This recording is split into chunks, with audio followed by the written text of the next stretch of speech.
You're listening to a Frequency Podcast Network production. Headed into last weekend, I knew what the number one box office movie would be. The Little Mermaid is swimming laps around the competition at the box office for Memorial Day weekend. Disney's live-action remake of the iconic animated film is headed for an estimated 4-day domestic debut of $118.6 million. Yes, Disney's live-action remake of The Little Mermaid dominated the numbers despite middling reviews. Not surprising. The week before that, it was Fast X, which at least sounds cooler than saying The Fast and the Furious Part 10. Before that, it was the third Guardians of the Galaxy movie. Before that, the remake of Super Mario Bros. And before that, well, you have to go back to a single weekend in February to find a film that topped the box office that is an original idea and not based on an existing franchise, character, or game. It was, if you can guess, Knock at the Cabin, directed by M. Night Shyamalan. This weekend, I can tell you right now, it'll be Spider-Man. Look, you know this is just how Hollywood works now. Sequels, remakes, reboots, and films based on stuff like Barbie or Dungeons & Dragons or Mario that already exist elsewhere. What you might not quite know is why. The common refrain is that Hollywood is out of ideas, as if nobody in the industry can think up anything new. That's a lie. There are thousands of original ideas floating around Hollywood. A handful of them get made every year. You just almost never hear about them. The real answer to the why question can be found in venture capitalism, in Silicon Valley, and in phrases like exponential growth and acronyms like ROI and EBITDA. It's not very artistic, but it is the bottom line. So how did the industry lose its way? Two ways: gradually, then suddenly. I'm Jordan Heath Rawlings. This is The Big Story. Jacob Aller is the movies editor at Paste Magazine. We are speaking on the day The Little Mermaid once again hit theaters. Hi, Jacob. Hi, Jordan. How are you doing? I'm doing really well. I'm ready for another weekend full of remakes. Well, this weekend has a big one and a really indicative one of the modern movie landscape. Yeah, it's The Little Mermaid, and we're going to get to The Little Mermaid in a minute. The funny thing is the last time we discussed remakes and the new Hollywood on this show was when the remake of The Lion King came out. So it's now a tradition. Wow, that was like one of the very first ones. I mean, if you don't count sort of Disney's attempts during the 90s, The Lion King was a huge gamble for them to just show off technology, and it really hit the big Indiana Jones boulder down the hill for these things. It landed directly in the uncanny valley. But first, we're going to start. I want to start because I think everybody has a different moment when they looked at their movie listings or looked at their options in a streaming service or whatever and realized that like every big movie had become recycled IP. Do you remember when you kind of realized like, holy crap, there's no new big movies being made? I think when I became a regular film critic after freelancing and kind of making my bones there and seeing what movies you get invited to and what movies that studios push for press coverage, you start to notice that it's not the movies that you find on the best of the year lists at the end of the year. You're not the movies that you see at the Oscars. You get pushed to movies that I would get on VHS when I was a kid and I'd watch over and over and over again. But those are no longer movies for kids to wear out on their streaming services. They're movies for everyone. They're multiplex movies. They're the only movies that we really see marketed nowadays. So it became an inescapable feature of my professional life. And then I started to see it everywhere. It was like in They Live, when you put the glasses on, you can see everything for what it really is. How far back do you think we can trace this? Because There have been sequels for decades, right? And there's always been a few big franchises that keep going all the way back to Star Wars. And I think there were like 4 sequels to Jaws or whatever. But when did it begin to shift from a few big blockbusters that would get sequels to like everything is now part of its own cinematic universe? So you were absolutely right that sequels and adaptations have always been a part of filmmaking. Back to the very first silent movies were based on plays, based on novels.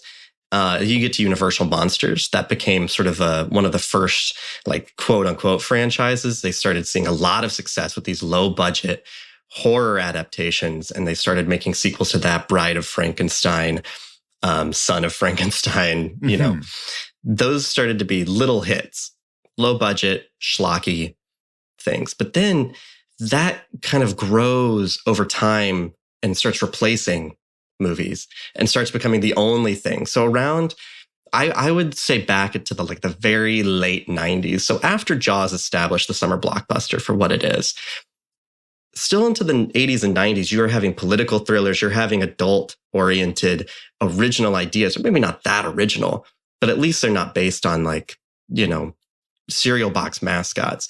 But like 1998, when Titanic like blew everything out of the water, that year's box office had Armageddon, had Saving Private Ryan, had There's Something About Mary, and The Waterboy, and Deep Impact, and Rush Hour, and Good Will Hunting.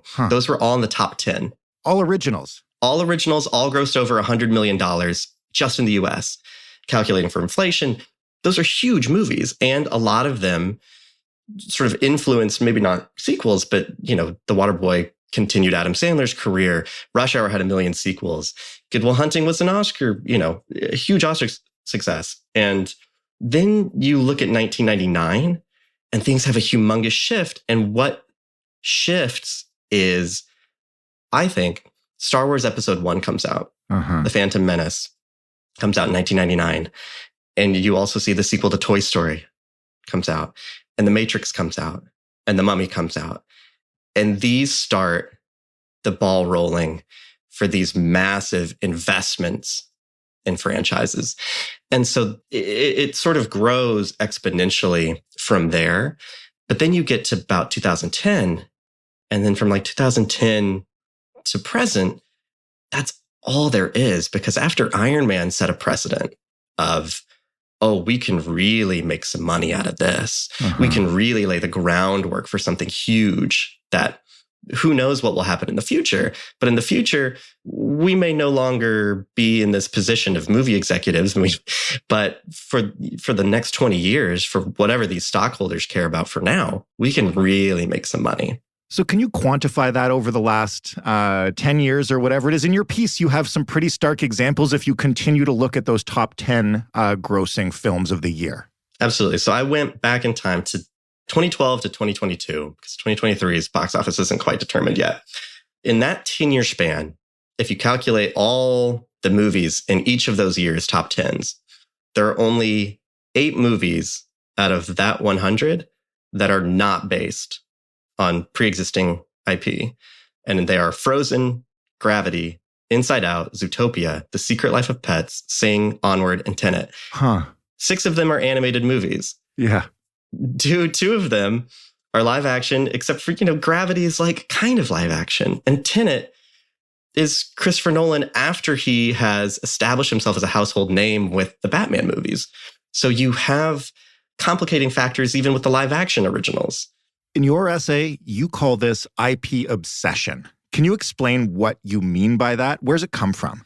That comes from the very top, because it goes hand in hand with, I think a lot of people have seen this lately, is there's a shift in calling TV and movies and video games and even novels from calling them the individual art forms to calling it all content. We're making content right now, Jacob. Absolutely.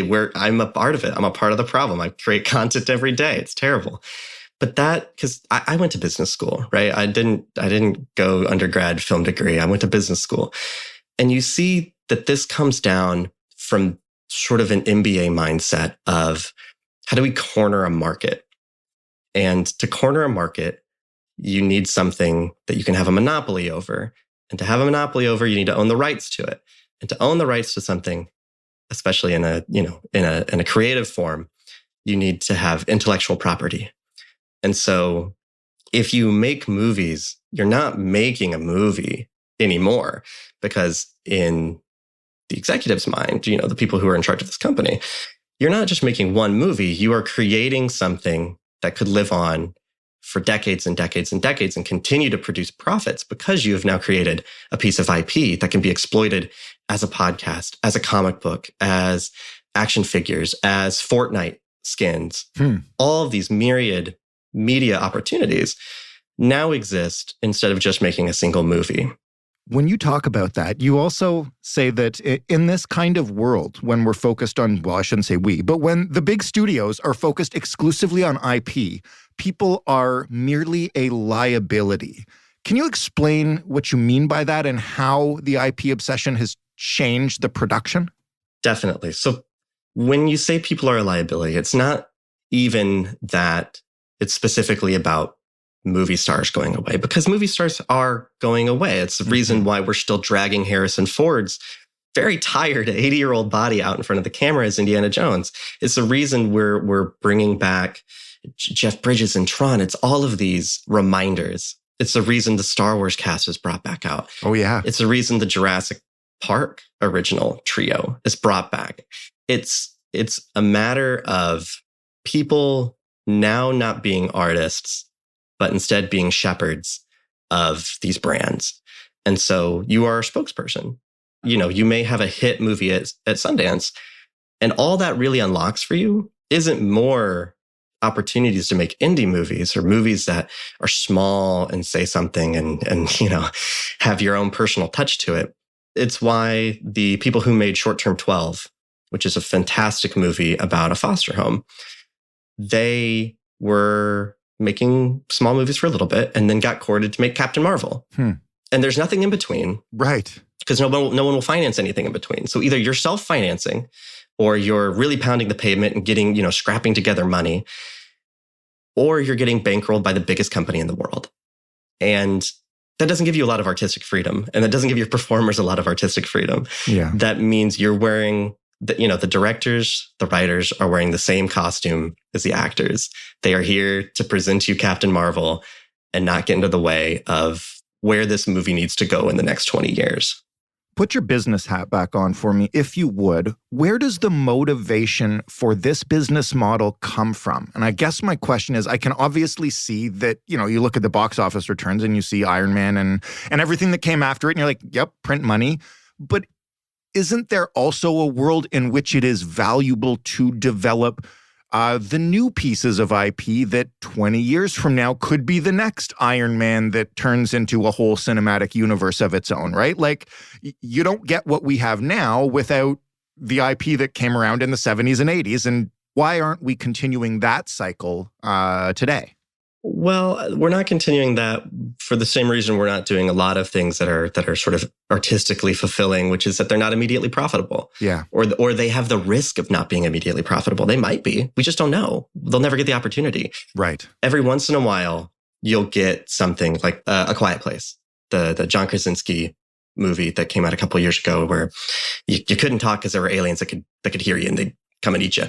That came out of nowhere. It was like a passion project. The guy wanted to be a director. He found a couple like up and coming writers to do it. And that came out of nowhere and made a ton of money. And now it's getting sequelized and doing its own thing because now it is IP. But that was a risk.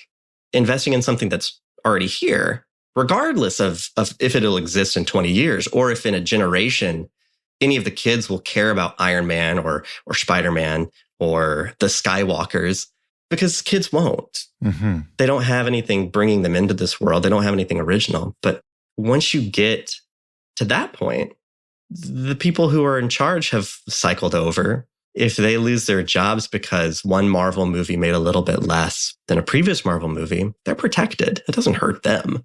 The stock options have vested. They're good. Yeah. Investing in new ideas for the future, that's something you need longevity for, or you need the intention of longevity.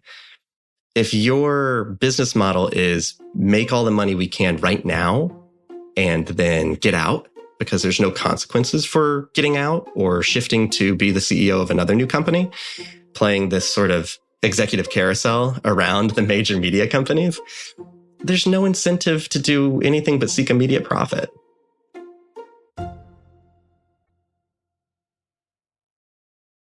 Was there a shift at some point that actually happened due to, new people in the industry, new money in the industry? Or was this, like you described, just looking at the receipts and being like, we can make a ton of money this way, so let's just do it this way? Like, I guess I'm trying to get a sense of who made that decision and when. So I don't think it was one person, right? I think the studios over time stopped encouraging growth from within the industry. So you start bringing in people who are executives from maybe adjacent industries. David Zaslav, who's in charge of Warner Brothers Discovery, he made his bones doing stuff at NBC, but not scripted things, not really movies. He made his bones doing reality shows and shifting things around, not to exactly direct to consumer stuff over the airwaves, but more like, how do we monetize what we already have, stick it on different platforms? He was more of a content guy and less of a production guy. They're the quote good executives and the bad executives in Hollywood, the creative executives and the executives who are more like, why isn't this on time? We're burning money. When those executives start to take over wholesale, when the creative executives are left behind because creativity is not valued, because you see that you can still make money with things that are just, if we pour enough marketing dollars, we get X return. Because there really hasn't been, in the modern era, that big flop that has been like, wow, well, we poured all of our marketing money into this and it still went nowhere. We've made these deals overseas to distribute in Europe and China, and boy, it still flopped. And so we've all lost our jobs and they're taking a new approach. That hasn't happened yet. The bubble's going to burst, and there is going to be that mindset change, but that'll be probably another decade plus in the making. So it's more of a larger trend where creativity and risk-taking has been completely replaced with a surge of people who came up and saw profits increasing in tech boom worlds, in the internet bubble, people who saw exponential growth and said, I think we can get that too. Listen, they're your former business school classmates. They are probably not, because I didn't go to a very good business school. So Let me ask you a question, though. Ultimately, is this our fault? So I mentioned at the top, we're speaking as The Little Mermaid hits theaters. We first talked about this when The Lion King hit theaters. We wouldn't be having this conversation if The Lion King hadn't made a ton of money, right? So isn't it our fault for going to these movies? So as much as I like to give audiences a hard time about the things that they choose, because as a film critic, you're like, guys, there's an entire industry, a small industry, a dying industry, but there's an industry here to help you so you don't have to do this stuff. But there's also Ant-Man. There's also Ant-Man. And this is the reason I have a hard time blaming audiences, is that of all the movies coming out this weekend, nobody knows of any by name besides The Little Mermaid.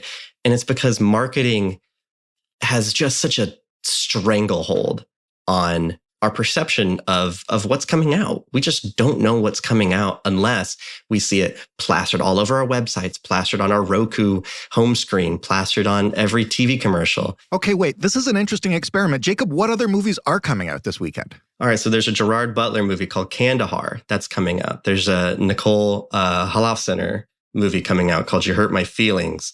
There's a movie based on a comedian's real-life Russian escapades called The Machine. All of these are original movies, and none of them got 1/10 the marketing budget of The Little Mermaid. Yeah, I never heard of any of them. Right. And I'm not saying any of those movies are good. Sure, but they exist. But they exist, and they're not opening on a fraction of the screens The Little Mermaid is opening on. They're not getting a fraction of the marketing. They don't have any product tie-ins. They're not on cereal boxes. You mentioned Jaws earlier. One of the reasons Jaws was such a hit, besides being phenomenal, and, Steven Spielberg, it had an unprecedented amount of TV advertising. Universal spent like $700,000 on TV advertising back then, which was crazy. It was humongous. And now a blockbuster will spend about half its budget, again, doing marketing. And so you see, if there's a reason where you're like, I have no idea what came out this summer except for Ant-Man Quantumania. Well, there's a reason for that. And it's because it's been bought and paid for. Your attention has been bought and paid for. And every facet at every screen that we look at, that's what's being put out. And so if you are not actively pushing against this and actively seeking out alternatives, it's so hard to know what else is out there. You mentioned you think it'll be a decade plus before this starts to shift. Is it going to get worse before it gets better? And in particular, what's to come in this vein with the rise of AI, which, listen, I know it has its problems. If it's good at anything, it is recycling IP. I think AI is probably going to have a huge impact in the worst side of this kind of thing. So you talk about the recycling of IP and creating first drafts. And this is something that the Writers Guild of America is striking against right now, is they have tried to put into their contracts that AI will never be writing any first drafts, doing any revisions. It will not be involved in a Writers Guild approved project. Mm-hmm. And studios rejected them outright and said, listen, let's have an informational meeting about AI, and we can inform you stupid writers about what AI really is. And the Writers Guild is absolutely correct, because if you start giving an inch with this kind of thing, the studios will take a mile. People already are using a shorthand where it's like, well, this movie felt like it was written by AI. And, that's not that far off. There's already such established genre formulas and IP formulas for movies like this. A Marvel movie is the hero finds out he's the hero. I don't know if I want to be the hero. He gets sucked back in. There's some banter. There's a little set piece right in the middle. And then it all comes to a head where they fight a big swarm of bug monsters or robots or anything else. It's not like human lives bloodily being ended, And you see that in so many Marvel movies, especially if you're watching all of them, that it becomes easy to be like, well, what, did a machine write this? Right. And when you start giving that up, when you start acquiescing to this idea of they already follow such a pattern, why shouldn't we give it up to the machines? Then you are robbing anybody of a chance to fight back or to do anything creative within this oppressive framework while they can. And I think it will get worse before it gets better, but there will still be people trying to sneak in interesting things up until the very end. So last question then, what could stop or even slow this? How can we fight back and find better things to watch if, to your point, it's so difficult to even know what's coming out aside from the things that studios really want us to know? So I think the good news is that eventually this will burn out by itself. When, every Marvel spectacular is having less and less of a cultural impact. That feels like it's starting, by the way. Right, absolutely. This last phase. I don't even remember all the movies that have been in it. That's my job. All of those movies have come and gone like they're direct to streaming releases almost. There's so many movies that get churned out. And with the expectation that they'll be profitable, with the expectation that they will be these juggernauts. And as we start to care less and less, eventually the amount of money that's being poured into the marketing, the amount of money that's being poured into these movies in general, into paying these stars, is going to stop making sense financially. And it's also one of the reasons why these movies have started to feel even more bland, is because they're just shooting in warehouses and parking lots and doing everything in post because it's a little bit more affordable. Mm-hmm. So that'll eventually burn out by itself. But in the meantime, I think if you are looking for something to watch and you know that the only thing on your radar is a big IP or a sequel or something, just know that there's always counter programming. There's always something going against the flow.